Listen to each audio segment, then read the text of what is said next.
There we go. I thought my camera wasn't working for a second because it was black screen, but it's working. What is going on, everybody? Welcome to another movie battleground matchup between JD Domash and Tyler Burch. It's going to be a great match. It's two rookies going at it, one looking for their first win, and I can't wait for it. You guys are going to love the match. Let's get into it. We're going to introduce all the competitors. First off, I'm going to introduce JD Domash. JD, how are you doing? Hey, how's it going? Great to be here. Awesome. So how excited are you just finally getting into the ring, just getting into this whole debate world? Oh, I'm very excited. Was a huge fan of movie fights when they were doing that, and huge Dan Murrow fan, the GOAT, and so yeah, I'm very excited to movie debate. Awesome. Sounds good. So next, I'm going to introduce your competitor. His name is Tyler Burch. Tyler, how you doing, man? I'm doing great. I'm excited to be here, excited to debate some stuff. It'll be different than the audience of my dog who's just listening to me go on and on about movies. So it'll be a nice change. Awesome. So how excited are you for your very first debate match, just overall in this crazy world?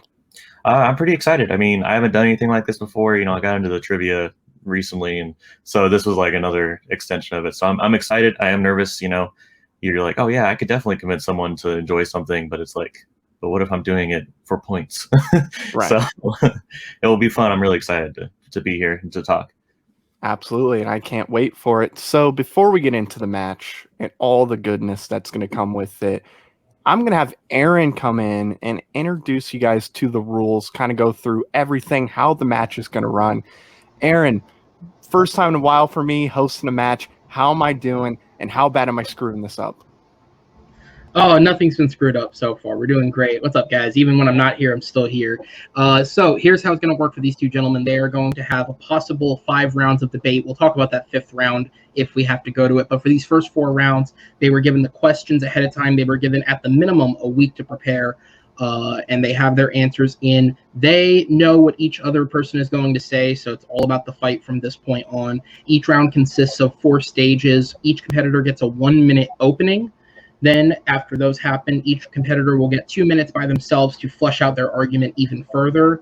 Once that's over, there will be 4 minutes of open debate. This is where you fight, you scrap, you really go for it to try and get as many points in as possible. And then at the end, you will have 1 minute to close out and wrap up your argument. Now, Matt is not doing this alone, as I would never do it alone, because that's not fun. Myself is here, and we are also joined by Mr. Alan Shepard and Jonathan Peck in the back. We will be coming in as judges after the fact to decide each match. With that said, before we get started, JD, as the person who is randomly spun favorite, you have the option of going first on questions 1 and 3 or questions 2 and 4. What will you be choosing, sir? Oh, I'm going to go first on 1 and 3. 1 and 3, absolutely. So with that, I will fuck off for a bit. Matt, best of luck. Gentlemen, same to you. Yep. All right, and I will be fucking off it too. But before I do that, let's read the first question of the match. And like Aaron said and JD agreed to do, JD will be going first on said question. Now, your question is, what is the best Jurassic Park movie? So, JD, it's your minute to open it up. Time will begin when you start talking. So there's only one choice. I could have gone many different routes, played difficult, but there's only one choice. Jurassic Park is the choice. No other movie in that franchise has ever reached the heights of that franchise, of that film. It is, the perfect combination of drama meets horror meets, espionage. Is said. It's truly amazing that after almost over 30 years it still holds up as well as it does, and it was completely innovated and it still holds up with 2 movies today. I'm going to cede the rest of my time. All righty. So now we're going to go to Tyler. Tyler, your 1 minute will begin when you start talking. So, I mean, we all know that the original starts it all, but we also need to realize how truly special it is to be able to continue a story that ended, decades before. We've seen it a lot with other movies where they've done it with varying results, Halloween, Terminator. But one of the best ones I've seen do it is Jurassic World. They were able to honor the original while also forging a new path for the franchise, revitalizing the franchise after Jurassic Park 3. I mean, the Indominus Rex was amazing. All the different characters that I brought in, there was, and you could tell that the director was a fan of the film, how much he loved the film and of the original film, and how much he wanted to honor it. And by doing that, he created, something brand new, something that the old fans can love and the new fans can love, and fall in love with that world all over again. And that's something beautiful. Alrighty, great start, guys. Now we're gonna go to the 2 minutes where you guys will get to flesh out your whole argument and all that good stuff. We're gonna go back to JD. Your 2 minutes will begin when you begin talking.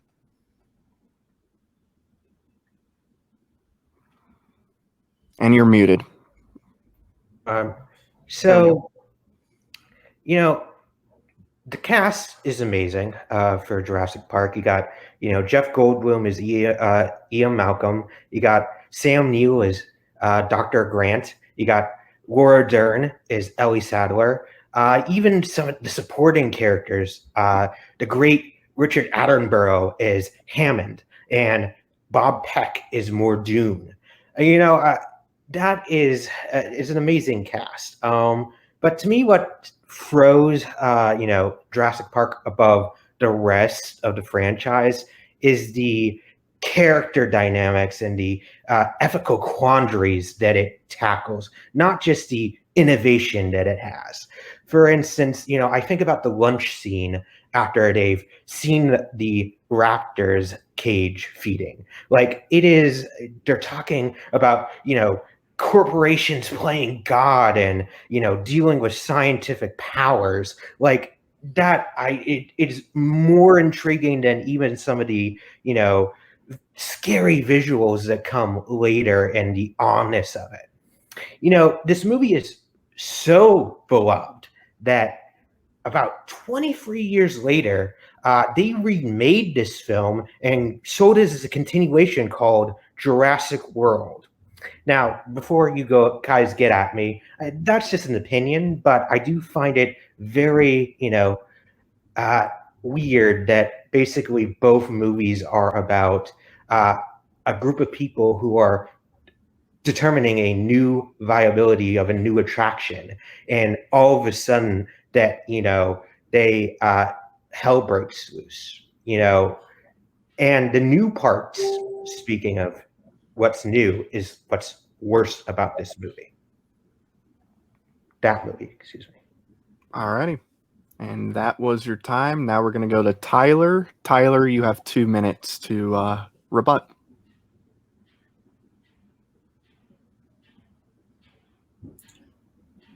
I mean, I think one of the greatest things about Jurassic World is how big it gets. It's kind of like Disneyland, Disney World, Jurassic Park, Jurassic World. Jurassic World, we get to see a side of the park that we never got to see, where it actually works. Before it was like, oh, there's a handful of people and they were just, getting attacked. This one, we got to actually see people who, we've been seeing the successful park. One of the favorite things, I've read the Jurassic Park book, has always been chaos theory, Malcolm's theory. And so Malcolm has always said that there's another step to chaos theory where you think you've taken back control, and then that's when everything goes worse. And I think that when we see this world that they think that they're in control, but they created something they didn't realize how awful it was going to be, that made a truly unique experience. I mean, we got to see a lot of really great set pieces, a lot of really great moments. The characters are great. I mean, the whole relationship between Blue and Owen Grady's character, or Owen Grady, I mean, that became an anchor for the rest of the series because it was so special. We got to see some great great creatures like the Mosasaurus. It highlights new dinosaurs, and I'm always a big fan of new dinosaurs. And we got to see it. We got to see it through so many different lenses. You know, the people that were tired of the park, they were like, "Oh, this is old." The people that the kids like Gray, who was like, "Oh my God, this is amazing." And we got to see it through so many different lenses. It was a very unique experience compared to the original film, where it was everybody was freaking out. Sometimes they'd say "ooh ah," sometimes they'd scream, sometimes they get eaten. But in this one, we got to see a little bit more of what each situation leads to. Alrighty, there we have it. Now you guys have 4 minutes to go at it. Just don't be too mean to each other. We don't have good insurance here, so but yeah, go at it. You guys got 4 minutes when you start talking. All right, so I didn't hear you mention anything about the military weapons subplot that was completely unnecessary and was only there to set up a new sequel, and which, again, they didn't really need it. And by creating this subplot, you also killed off the only good element, in my opinion, not the only one, but one of the two good elements of the new stuff that they added to this reimagining, which is the Indominus Rex. By that whole, she's hunting for sport, was solely created so they could, hunt this for that military application storyline that they were going with Vic Hopkins. And also Vic Hopkins, the creation of that character, completely undercuts Henry Wu, a very fascinating character that they undercut by having him work for this government stooge. Fascinating character. All he did was he just made dinosaurs in the first one, and then he got on a ferry. This is more interesting. And I mean, one of the biggest plots in Jurassic Park has always been corporations and trying to find that balance between what's moral and what's business. And so, but it's basically, the idea, I'm with you. The idea is good, and it's, theory. Its execution is the problem. Again, I don't hear you talk about anything about Vic Hopkins and how he's, completely, and I love Vincent D'Onofrio, he's completely over hamming it like way too much. And also, again, you don't need him. You can add that stuff to Henry Wu. You could basically cut out all that military application stuff and just put it at the end of or as a mid-credit scene, and there you go. There's your sequel. There's your hint at your sequel. It's unnecessary. And let's talk about these great new characters that you mentioned too. Owen Grady is basically a composite of, they took Mordoon, they added the swarminess of Ian Malcolm, and then they also took the intelligence of Ian Grant, and they just basically put it together and said that was a new character. But it's not really a new character. Also, that's a very common archetype of movies. It's not so much based on, oh, this is a remake. I mean, you could take 30 different movies and say that they have characteristics. The point was that he was supposed to have that relationship with Blue. He was the one that is supposed to be the type that is able to get through the park and to find the kids. And I also Gray and Zach, they're basically just Tim and Lex from the first movie. They basically go through that. They're kind of the same characters. Basically, more resourceful. They're a little bit better written. I mean, Zach is basically Gray is basically Gray's Tim, and Zach is Lex. They're basically completely uninterested. It said. And the last thing I would like to mention of today's society. I mean, the last thing I want to mention is this complete forced subplot romance between Grady and Claire that basically ruins the sequel that comes after. But it's completely forced, and they don't have good chemistry as lovers. Alrighty, that is your time. So now we're going to closings. This is where you guys start to wrap it all up, put in a nice bow tie, all that good stuff. We're gonna go to JD first, since he went first in the round. So JD, you got a minute. Time will start when you begin talking. So, I guess I like putting scenes, describing movies in one scene. And for me, this movie, to describe it in a nutshell, is when you learn about Hammond's background as a flea circus, owner, and how basically this whole park is an extension of like his background as an entertainer, and that he never really took into account all these unintended forces of nature.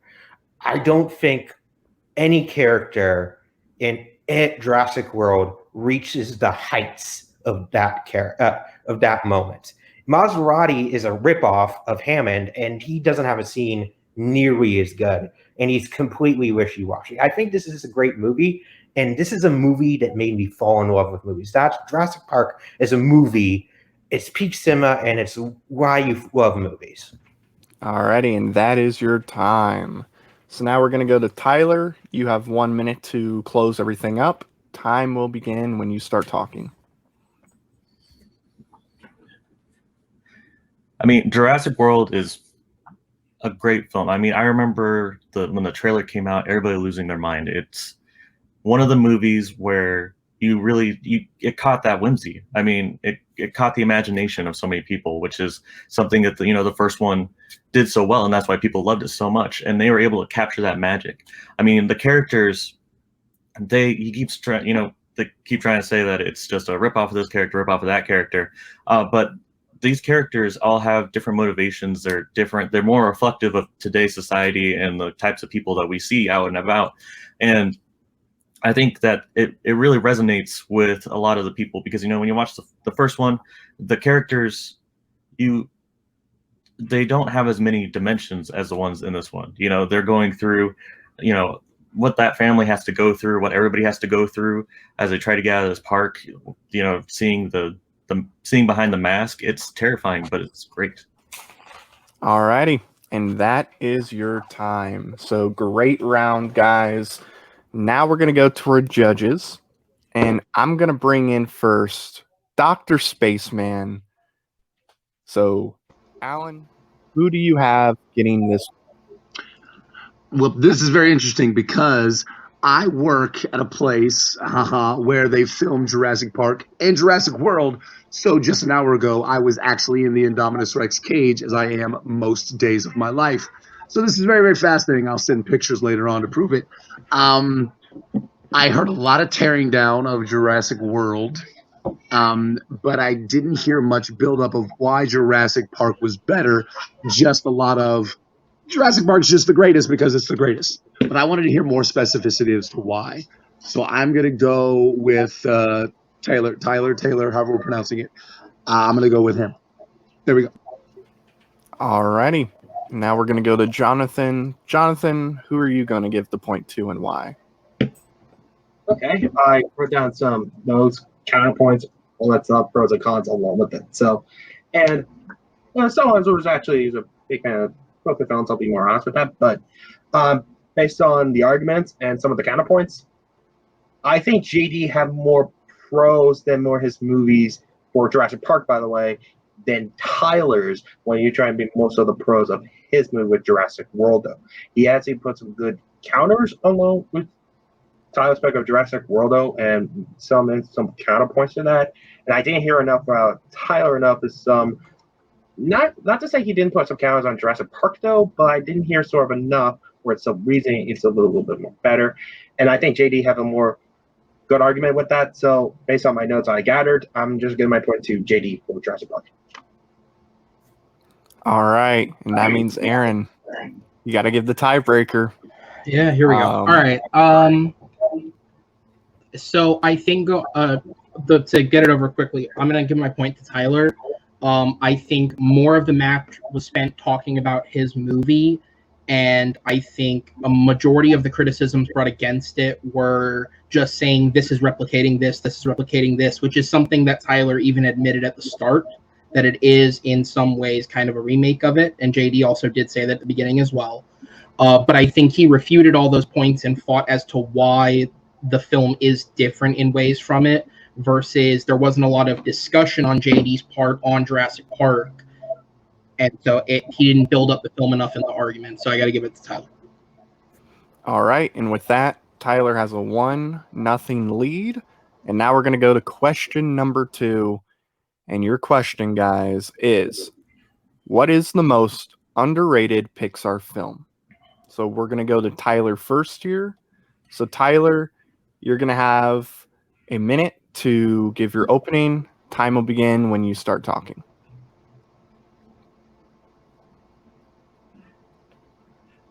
So when I was thinking about this, I was thinking about last year. A lot of people talking about Soul, but for me, one of the most underrated Pixar films is Onward, that came out in March. The one about two brothers going along on a quest to try to find a way to bring back their dad.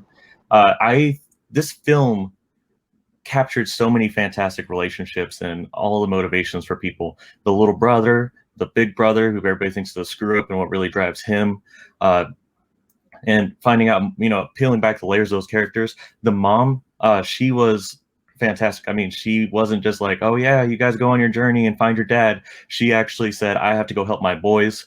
Everybody, all the relationships they were wholesome. They weren't, toxic. It's not like, oh man, like my stepdad, I hate him because he's, my stepdad. He's not my actual dad.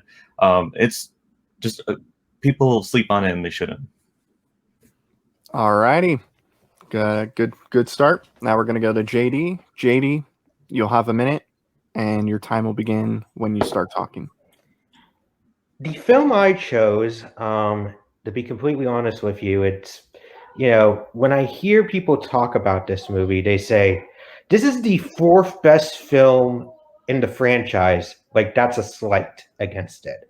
I'm, of course, referring to Toy Story 4. Toy Story 4, in my opinion, is concludes, in my opinion, one of the stories to one of the greatest characters of all time, Woody. Woody is such a fascinating character. He has such a fascinating arc, and I felt like you couldn't do any more with him, and they did. And I feel like when they talk about this movie, it was a victim of fan expectation versus what the filmmaker was actually trying to do with the film, and people not looking at what the intent was. I love this movie, and it is a brilliant conclusion to the Toy Story franchise.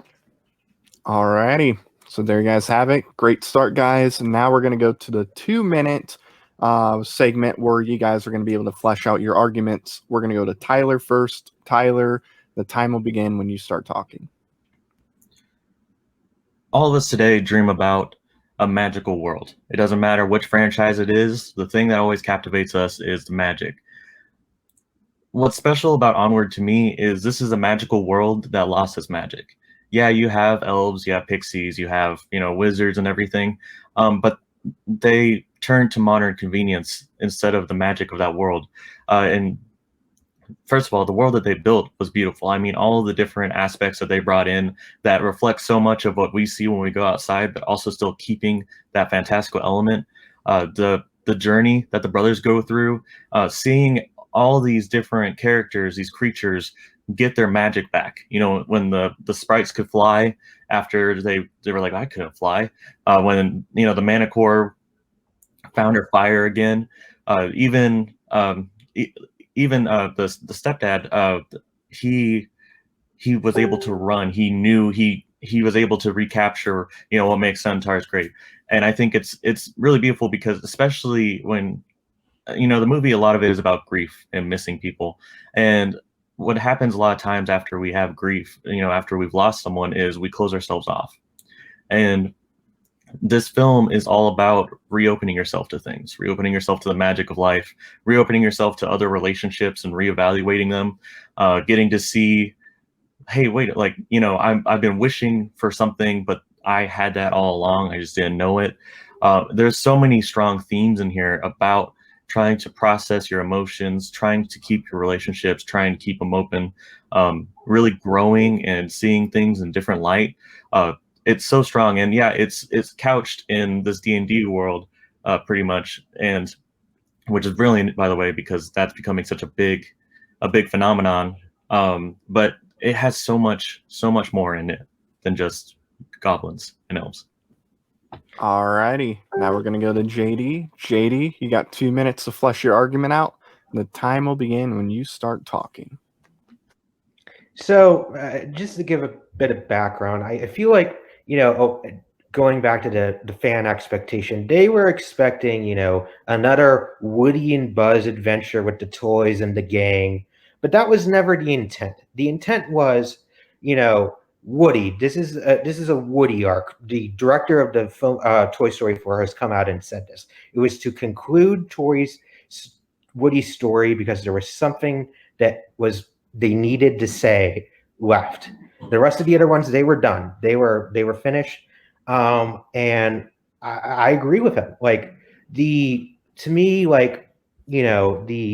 arc of like he had a purpose with Andy, and now in this new playroom, he's struggling to find his purpose. They talk about lost toys, being lost, and Woody is lost, even though he doesn't really know it yet.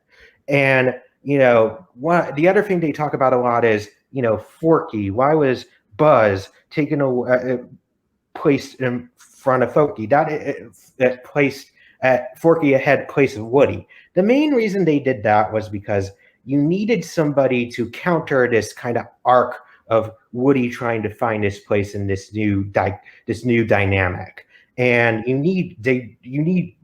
Buzz wasn't going to really fill that story handle. That being said, I really do like what they did with Buzz with this movie. They talk about, he's a third wheel.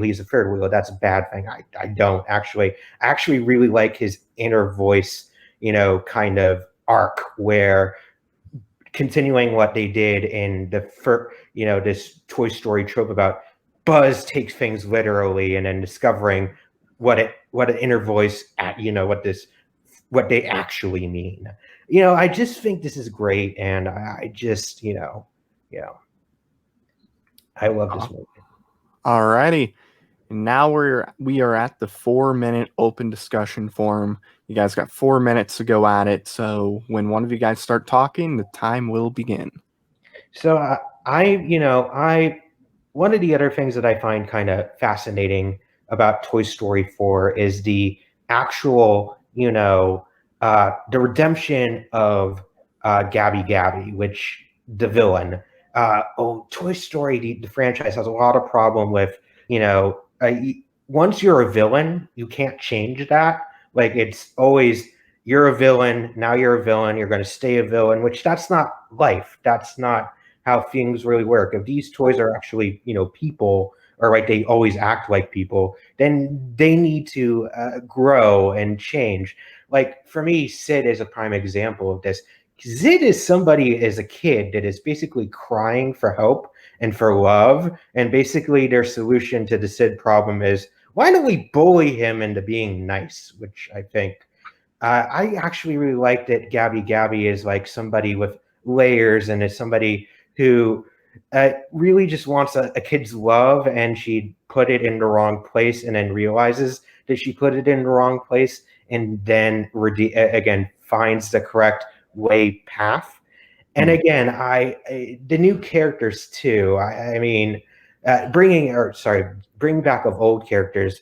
Those characters are really good. Bo Peep is an amazing. Bringing her back and bringing this, lost toys kind of lost toys element, and being a lost toy.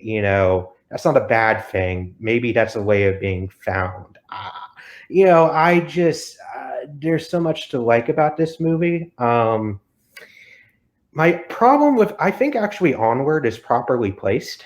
So Onward, in my opinion, it is in the middle tier of Pixar. It is a very solid movie, but it takes a little bit to get started. It loses focus in the center. You talk about, grief and that, but a lot of and grief and closing yourself up. But some it doesn't. It also wants to be this brother movie, and is it really about it? Times it loses focus, and like, is it really about this brotherly love thing or grief? And at times I feel like it really loses focus there in the middle.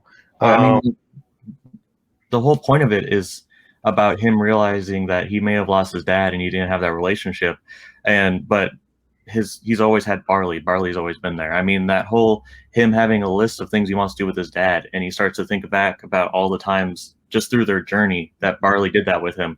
I mean, it's not so much are they choosing one or the other. They're showing how we're chasing and chasing, chasing what we think is the thing that's going to make us happy. And then when we really think about it, we're like, wait, I've always had that. And it helped forge their relationship, make it stronger. Barley was able to open up to him, and he was able to tell him about how he had this huge regret, which wouldn't have happened if they hadn't started talking throughout the journey. And that's why, I mean, in the end, when Ian chooses to have Barley talk to his dad because it would mean more to him, that is one of the most powerful moments I think I've seen. And it's a big sacrifice because, I mean, I think all of us would want to see one of our family members and talk to them. But he realized how important it was to Barley and to Barley, who Barley is going to become. And I agree with you. That's great. But the other problem I kind of have with this movie is that Colt Bronco is completely unnecessary to the plot. The mother serves the same characteristic. And that is time. That is time. So now we're going to go to our 1 minute closings. It's where you guys wrap it up. We're going to go to Tyler first. Tyler, your minute will begin when you start talking.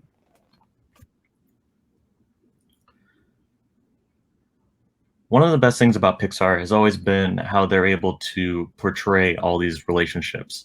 I mean, when you watch a Pixar movie, it's not just because it's beautiful or it's imaginative. It's always at the core, it's about relationships.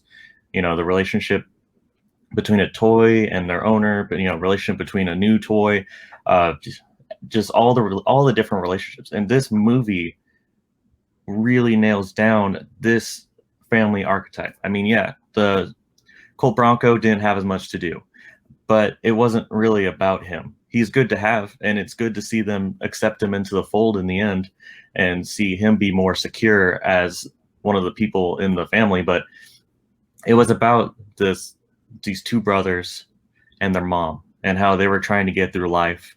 And it was, I mean, especially if you have that specific archetype, like that specific family, it's really powerful. And that is time. All right, now we're going to go to JD. This you're meant to close everything out. The time will begin when you start talking.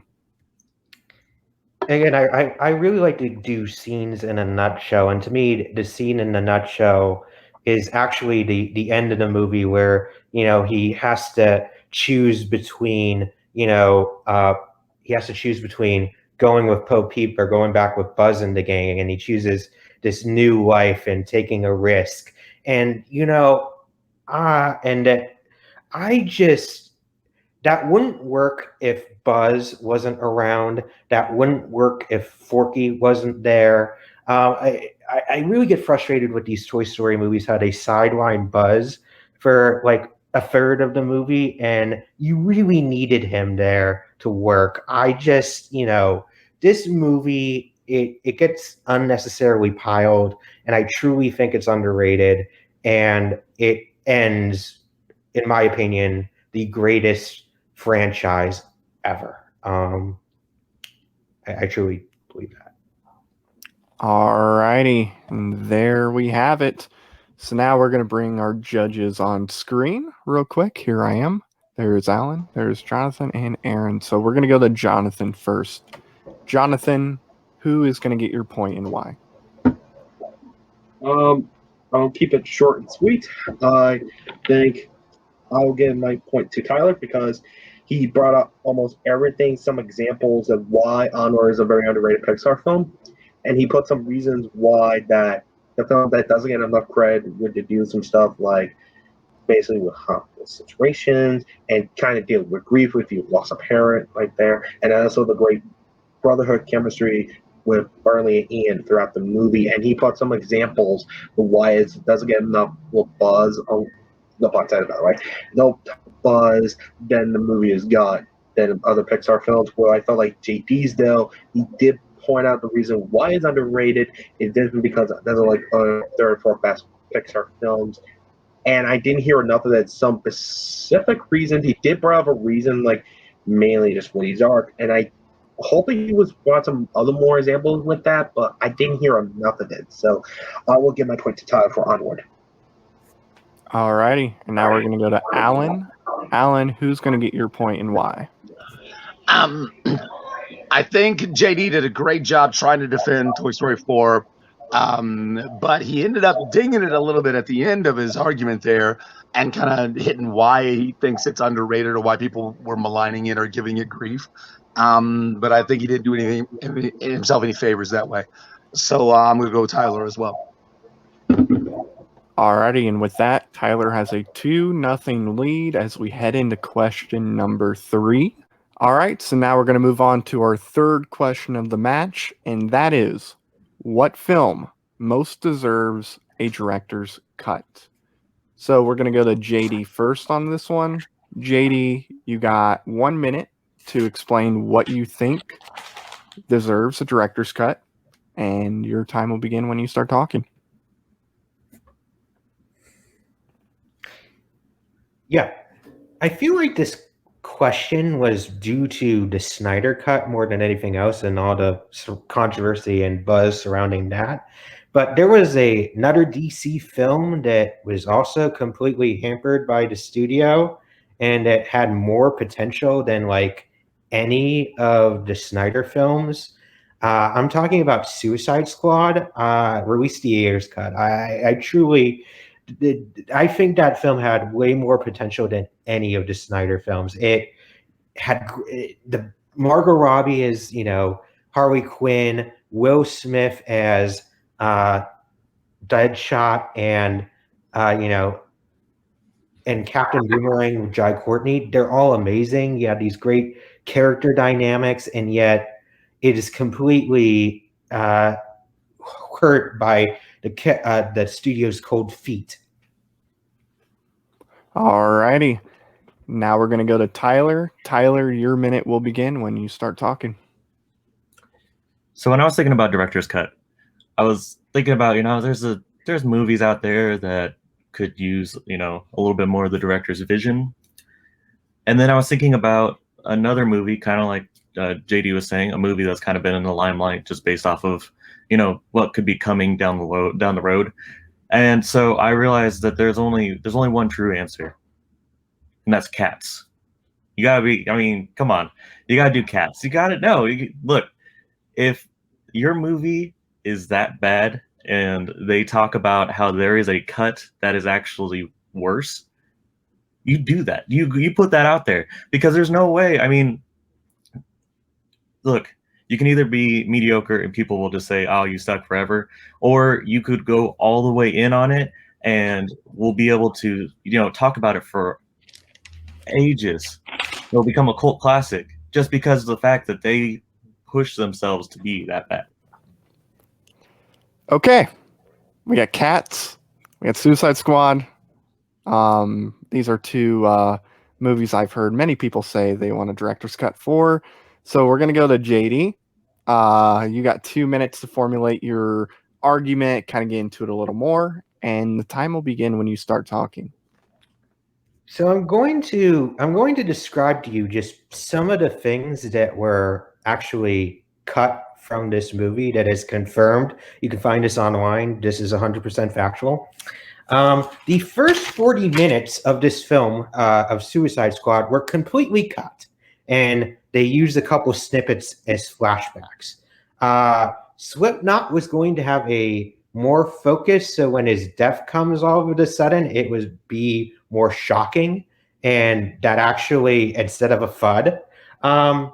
But to me, the kind of big things I want to mention, the big things that they cut that completely ruined this movie, was the fact that Enchantress and Joker had their run times significantly reduced. And we're talking full backstories here. Like I hear all the time, like the Joker, why does he have why does he have grills and a damage tattoo? Why was that there? They were going to show you that. Again, the Enchantress, what were her motivations? Why was she doing what she was doing? Those are the two of the biggest things I hear about the problem with the theatrical cut of Suicide Squad. Again, they were going to explain that all to you. And when you significantly hamper a director's vision, I don't know how, again, you can say that this current version is bad when we don't even know what, this thing actually was. And,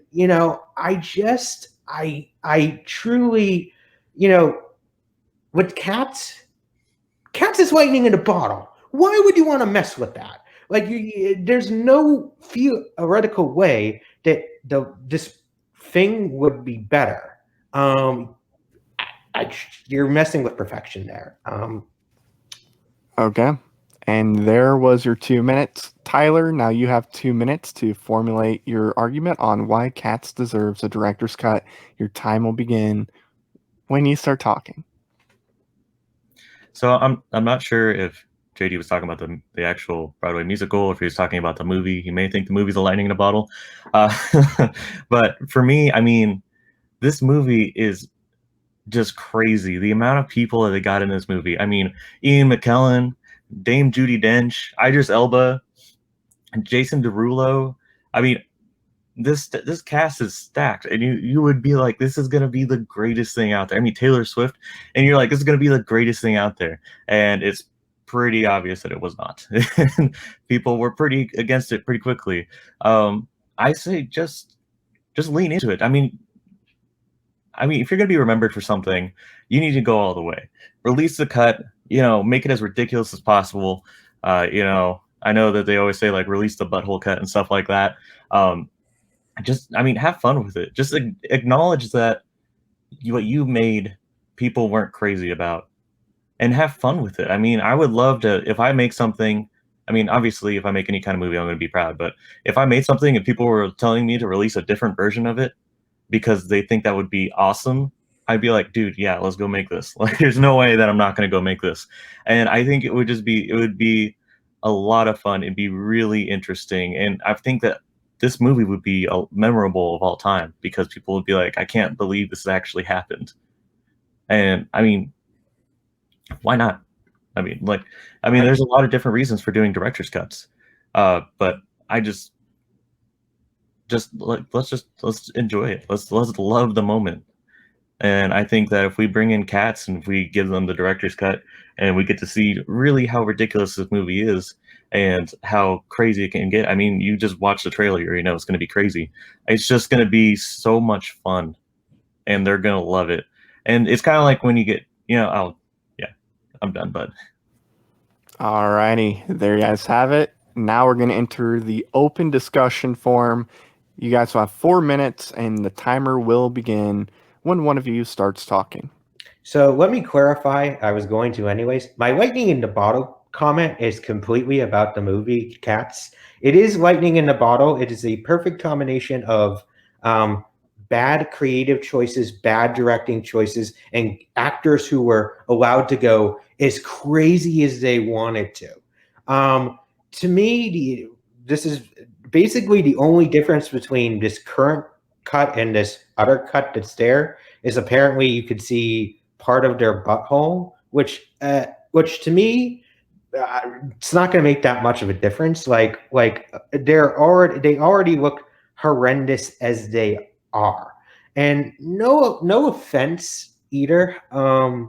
I've seen the musical Cats too, and let me tell you, there was no way we were ever going to get a good version of this movie. It was just never going to happen. The Cats basically, the musical has no rhyme. It has no reason. It basically has an introduction and a conclusion. And then the rest of it, there's just people random musical numbers, random dance numbers, random interruptions, and then McCavity comes in for like 10 minutes, and then again conclusion. It's there was no there was never going to be a good version of this movie, so I don't know why. Again, I think if you're going to do a director's cut, it has to be something that I think actually, if you did it, has a shot of being good. And I just told you some of the things that were going to be, that were taken out and completely ruined this movie. There were also, as I said, going to be, they were going to have, they were going to fill the Harley Quinn and Joker relationship and how toxic that was. And then they were going to do this, they were going to flesh out more of the budding friendship between Will Smith's Deadshot and Harley Quinn. And then the third act was really going to play that when you see her at the end of the movie, like, and you see the flashes of like the life she could have with the Joker. That was all about like, her choosing between her old family and her new family and the complete, and that just never really comes across in this current cut. I mean, again, I think that this movie was completely, DC, it came out the same year as BVS, and they saw the reaction to BVS, and they basically brought in a trailer company to say, oh, look, Deadpool worked. Let's cut a movie to make it more like Deadpool, which that never works. When DC has proven, when they allowed directors to do what they were allowed or agreed to do, that their visions generally work. I mean, I generally don't. I mean, I totally understand wanting a Suicide Squad director's cut. My big thing for that is we're in a month getting a new movie that is going to be something completely different, something more in line with what we were expecting in the first one. It's hard for me to justify having a director's cut for a movie that we're now. I think that's even more reason to do it. Like, I feel like that again, they're not doing. All right, now we're going to go to the minute closings. We're going to go to JD first. JD, your time will begin when you start talking. So, I kind of bashed this before, but I think this is actually a pretty good comparison. BVS is the comparison I'm going to use for these kind of what I'm kind of seeing, what I think this could be. Like, BVS, the ultimate cut, regardless of where you fell on it, it made more merit than sense. And based on how I was feeling about Suicide Squad in the first half, if we got this cut, there's a really good shot that it actually we would get a good movie. And I think that to waste that on a movie that was never going to be good is just, I think is a waste of a director's cut. There's actual chance for improvement on this film, and vast improvement on this film based on the first half of Suicide Squad. All righty, and that is your time. Now we're going to go to Tyler. Tyler, your minute will begin when you start talking. I mean, I think we talked a lot about Cats and what Cats could be, what Cats is. I genuinely think that it's worth doing. I mean, if the cut's already there, like I know with Suicide Squad, it would probably cost a lot of money, like the Snyder Cut did, to get cut. And so that makes it a little bit harder to say, yeah, let's do something like that. But with this, it's a minor change, but it could be the change that changes that entire movie for people, where it becomes something that they love because of how bad it is. And I don't think that it would ruin the lightning in the bottle, because honestly, like, I don't know very many people that are like, oh yeah, it's so bad that it's good. But making this change, it might be so bad that it's good. And I mean, it's kind of like when people make fun of you in high school for something. If you lean into it, they respect you more. and they enjoy it a lot more, that's what this is for the film. I mean, just own that it wasn't a good movie and own it. Have fun with it. All right, and that is time. Great round, fellas. Now we're going to bring in the judges, and we'll decide who gets your point. There we go. All right, so I'm going to go to Alan first. So, Alan, who are you going to give your point to and why? Both movies pretty terrible, and I was going towards Tyler, but I'm sorry, yeah, I was gonna go towards Tyler, but he kind of, I think it hurt him when he basically threw the new Suicide Squad coming out, because it's supposed to be a different film, at JD, and JD was able to use his kind of comeback from that to say why this is even more necessary to have a director's cut of a film that could have been well done and could have been well put together if they'd not cut it to pieces. So I'm going to go JD. All righty. And now we're going to go to Jonathan. Jonathan, who is going to get your point? Based on through the notes I wrote and the arguments I heard, I'm going to give my point also to JD because he actually had a legit reasoning that his cut need to be made. He hasn't put some legitimate reasons that are going to be made. Instead of Tyler's, though, it's more of a curiosity idea, not to sort of make a film that even significantly get better or maybe sort of be more understanding why it's necessary. That was more of a theory and idea, and that wasn't enough to not again for the director's cut with JD's pull out some legitimate reasons why the director's cut Suicide Squad might redeem some of the parts of the film and also get some reason behind it. So I'm going to give my point to JD. Alrighty, and with that, JD will get the point. The error cut will happen, and the cat's cut, unfortunately, even though I want it, is not going to happen. There we go. All right. Okay, so it's 2-1 now. JD was able to get the point on that. JD must get the point in round 4 to force it to go into a tiebreaker. If Tyler gets the point, Tyler will win the match. So, your fourth question is, what is the best Michael Keaton movie that was released in the 2010s? So we're going to go to Tyler first on this one. So Tyler, you're going to have a minute to open up this question and give your answer and why. So the timer will begin when you start talking.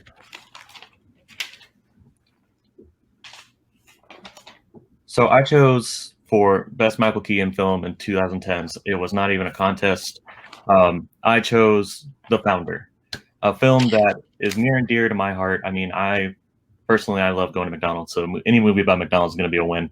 But watching this movie, his performance was so well done.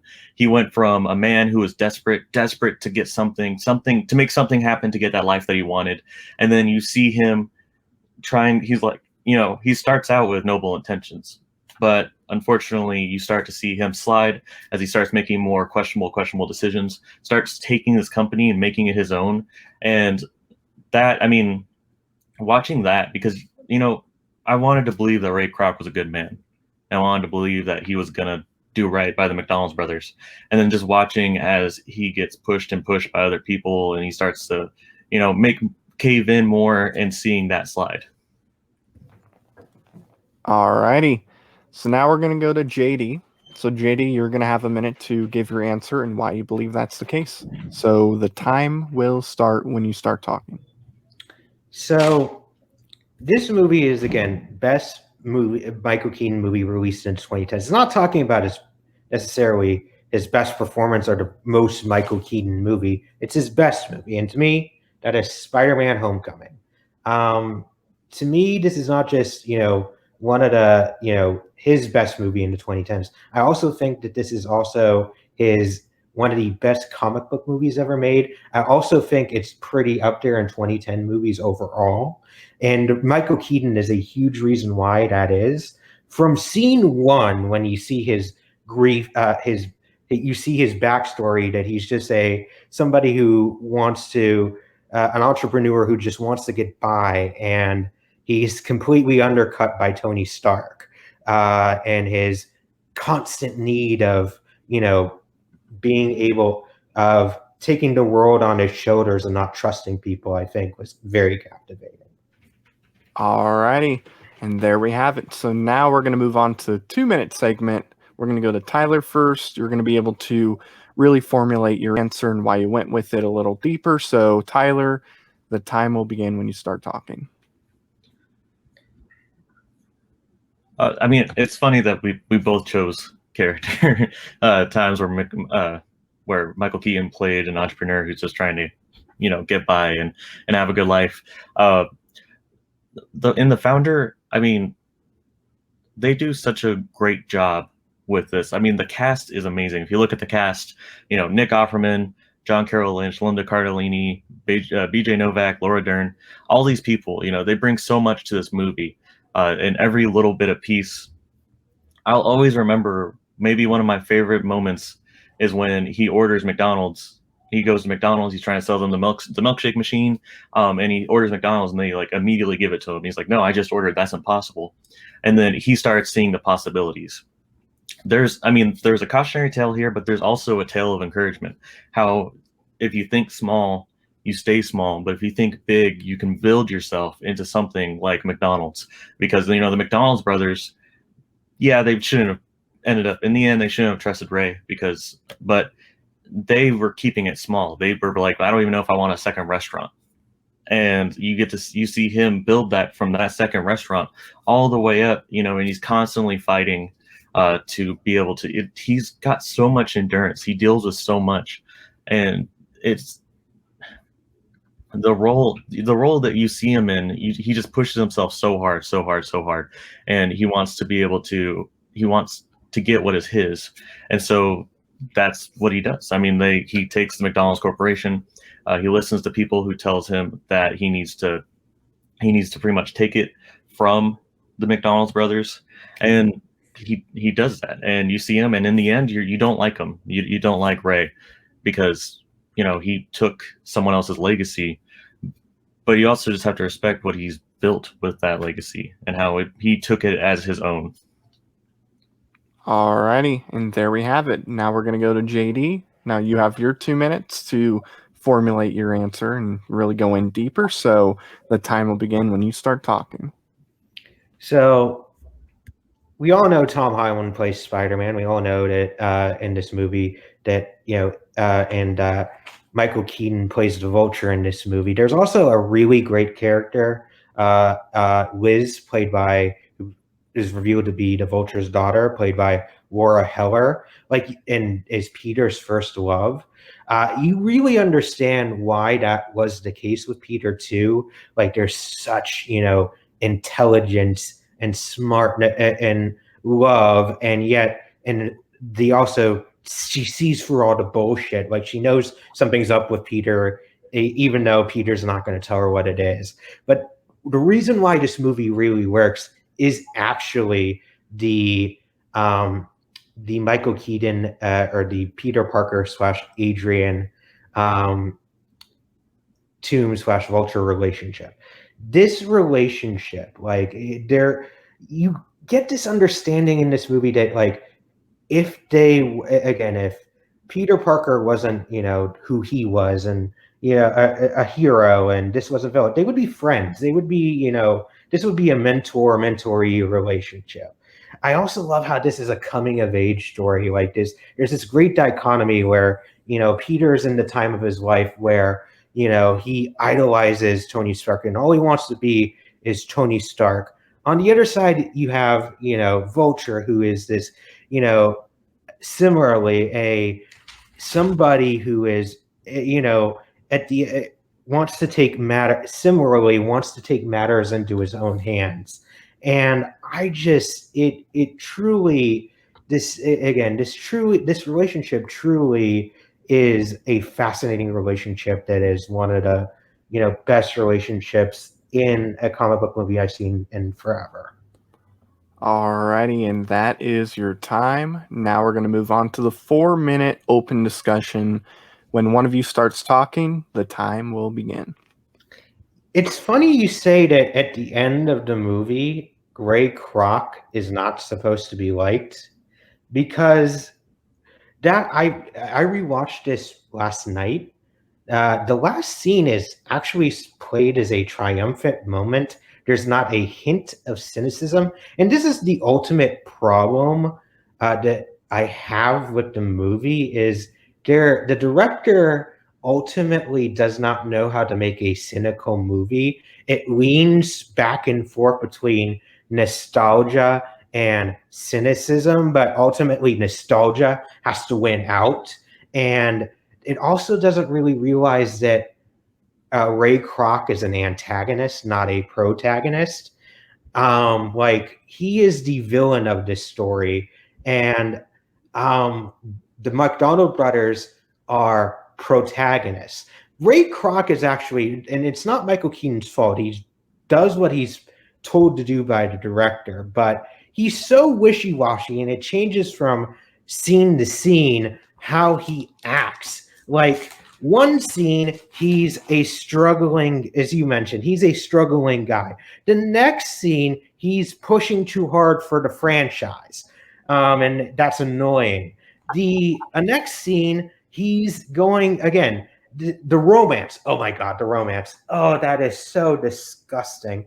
The romance between Joan and Ray Kroc is, again, there's no hint of cynicism whatsoever. It is played as completely acceptable. It's romantic. It's, it's romantic. There's no hint of like the fact that we're talking here that he's potentially, by pursuing this, he's cheating on his wife. And similarly with Laura Dern, again, she did what she was supposed to do, but at times she is played as unreasonable as, unreasonable as she, even though he mortgaged their house. Again, she's not supporting him. And again, he's taking away the social life. Again, that's played as unsuccessful because he's dealing with middle class people, and he's relating more to middle class people. And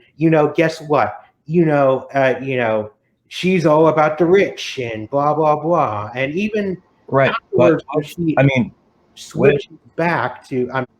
Okay, I mean, this movie is all about in the eye of the beholder. If you see it as there not being any cynicism, when I watched this film, I watched it and I talked to my mom afterwards, and we talked about how terrible it was, because in the beginning I was rooting for Ray Kroc, and then I just see him, he's always it's so complicated. It's not just like he built up this empire and that was it. We see him still struggle. My problem is that it can't decide. My problem is it can't decide. It goes back and forth. At times, yes, it does play. I just want to clarify. At times, it does play very cynical, but ultimately, it has to go nostalgic. It does. The end of the movie where he's, talking in the mirror as he's, talking in the mirror as he's going to give the speech about how he founded McDonald's. There's no cynicism in that scene whatsoever. And when Joan comes in, that is played as completely happy. I watched this last night. It's completely happy, and I'm just like, and it's not the case. All right, and that is the time. All right, so now we're going to move on to the 1 minute closings. We're going to go to Tyler first. Tyler, you will have a minute to close out. The time will begin when you start talking. So a big thing for America is, there's those institutions. McDonald's is an institution.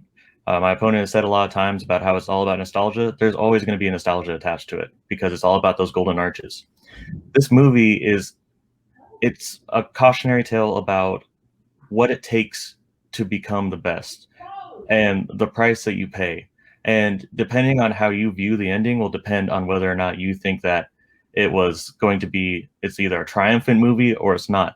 For me, I see a man as lying to himself. I see a man who struggled, and he allowed that struggle to compromise his morals and compromise who he is. And in the end, has all the money in the world, but what he did to get there is something that I personally would never do to another person, and I think that he's lying to himself, and he surrounded himself with those people that allow him to continue his behavior, and that's what makes it so good. I mean, yeah. Alrighty. Now we're going to move on to JD. JD, you have 1 minute to close out. The time will begin when you start talking.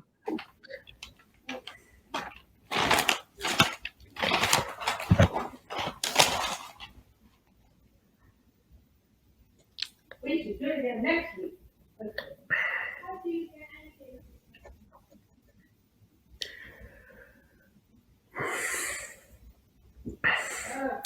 So when I think about this movie, and when I think about if I were to describe it in one scene, it's the scene in the car after Liz leaves, and that where Peter Parker, they drop all pretenses and they're leaving it out in the open. These are two people that respect one another, and he's like, if you leave right now, you can just go. But these are two people who cannot let things go, and that is the ultimate tragedy of Spider-Man: Homecoming. Is these people can be friends, but they both have drives that can't let them get off the path that they go on. But there's also a respect there.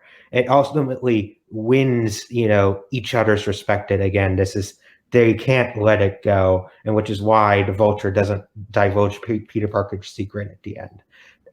That to me drives this movie, and it's a really great movie. All right, and that is your time.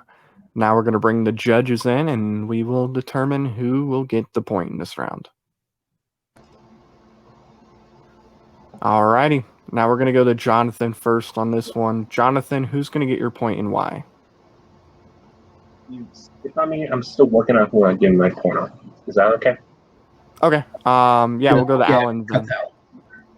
Yeah. So Alan, who are you going to give your point to and why? I'm going to go with JD because he talked about the actual performance of Michael Keaton. I mean, I know his best Michael Keaton movie, but we're always talking about performance. And he just talked about how nuanced the performance is in I think The Founder's a better film. But I think as far as Michael Keaton featuring starring, I think JD hit it with the Spider-Man. So I'm going to go with him. Okay. Now we're going to go to Jonathan. Jonathan, who's going to get your point and why? I think Tyler had a more constructive reasoning to what in the argument whole, so I'm going to give my point to Tyler. Okay, and that means we go to Aaron. Aaron, who is going to get the point and why? I think both. To keep it brief, both competitors argued for their film very well. A bulk of this argument became centered around one direct point, which was, is The Founder complex, or is it a film that can't make a decision on what it wants to be? And since that was really where the bulk of the discussion went, the person who sold me on that most is the person who got my point. So Tyler gets my vote. All righty.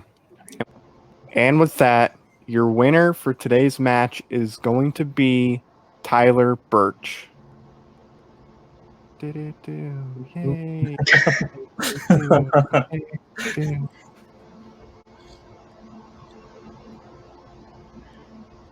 Wait, am I interviewing or are you interviewing Aaron? I'll just come in. Fuck it. Okay. I had no idea what was going on. I was like, you're good. Stay on screen with me. I'll leave that for you. Yeah, this was a last minute thing, guys. I didn't have the time to get everything over to him that I needed. So we'll go ahead and do the interview with both these guys. We'll see with Tyler first. So obviously, Tyler, both yourself and JD being rookies to this, how are you kind of feeling now that you got one match under your belt? I'm feeling better about it. I definitely know now kind of what it takes to be in this. I haven't done anything like this, before. Not even like any really debating like in school or anything. So I'm more confident about what exactly I need to expect from my next match, how to prepare, and just what kind of demeanor I want in it. Yeah, absolutely. And everyone, as was said, everybody is getting a second match. Whether you win or lose your first match, it just determines what bracket you go into and who your opponent is. And speaking of, it's good that you have a match under your belt before heading into this match, because either opponent you get here is going to be tough. You will be playing the winner of a match that'll go up in a few weeks, either Evan DeGraff, who, for people who have watched the league long-standing back in the day, know Evan was the first champion we ever had of Movie Battleground, or you will be playing Steve Mesa should he beat Evan, which I feel like saying you beat a champ in your first match is also something to hold to your name. So how are you feeling about that? And out of the two options, which sounds better to you if you know either of them? I don't know much about either of them. I mean, yeah, it's like I either get a champ or I get someone who beat a champ. So either way, I think it's definitely going to be a lot of work cut out for me. So I mean, I'm excited to face anyone. I like to hear the people talk about their passion, their movies they're passionate about. So I'm just looking forward to another match, just getting to hear what they say. I'll definitely be keeping my eye on that match though, just to kind of see what exactly they got going on. Absolutely. All right. Well, with that, man, thank you so much for your participation today. It was great having you, and I look forward to having you back again. Yeah, thank you. Appreciate it. All right, and we'll go ahead and bring in the unfortunate second place finisher. JD, I have to ask the same question to you, man. You know, this is just one of those things. You know, we have so many rookies coming into this that this first match is really just about getting your feet wet and figuring it out. How do you feel after your first match? I feel pretty good. I mean, let's be honest. This whole show is subjective. Like it's truly like I feel like you could have if we could have three different judges. I could have three different judges the next time, or you could do this. We could play the same match the exact same way and have three different judges, and it could be a completely different result. I do think that I kind of dropped the ball on the first question. Other than that, I feel pretty confident on how I did on the other two. It just, or the other three, a couple of them just didn't go my way. Absolutely. And Matt, I'll let you speak on this one in a second, because your next match, as you go into the 0-1 bracket, your opponent will be the person who loses between one of the few matches we have coming up in this first round, where it is two journeyman competitors playing each other. It'll either be the loser of Madi Raymond or the man sitting next to me, Mr. Matt Beer. Whoever falls on the sword for that match will be the competitor you take on next. Now that match won't be up for another few weeks, but how are you feeling about that possibility? What do you know about either of them? Who sounds better? Yeah, how are you feeling? So I'll be honest, I don't know either of them. You seem like a nice guy. I'm probably maybe eating those words when we finally, I'm a good play. actor. But if we play, but right now you seem like a really nice guy. But I've been called a great actor, so I may or may not be acting. yeah, makes sense. All right, JD. Well, thank you for playing, brother. We look forward to having you back next time, and we will see you then. Take care of yourself. You're right. All right. So before I dip out of here and let Matt close out, I do just want to say a quick thank you. This is the most self-absorbed thing I've ever done, but a quick thank you to the judges, myself, but really the guys who did most of the heavy lifting through all the rounds, Mr. Jonathan Peck and Mr. Alan Shepard. Normally we rotate the judges, but as I'm also the producer of the show, I know they were listening 10% more intently than I was, so I appreciate them going on every round. They had it down pat, and they did a great job. With that said, Matt, I'll let you close the show. All righty, and thank you everybody for tuning in to tonight's matchup between Tyler Burch and JD Domash. Congratulations to Tyler for winning, and JD, if we face off, it's going to be a lot of fun. I can't wait. I'll save all the talk for later because I have no idea who's going to win between me and Madi. So, all the talk could lead to absolutely nothing when it comes to me. So, thank you everybody for watching. We have matches going up a lot. We got a lot more matches coming up. So, if you guys are interested in watching more of the Movie Battleground matches we have, then click that subscribe button. That'd be awesome to do if you would do so. Also, click the bell icon so you're notified when one of our matches goes up. So for everybody that was a part of this match, for Aaron, Tyler, Jonathan, the spaceman himself, Alan, and JD, I'm Matt So long, and we'll see you next time. Take care. Da-da-da-da-da, da-da-da.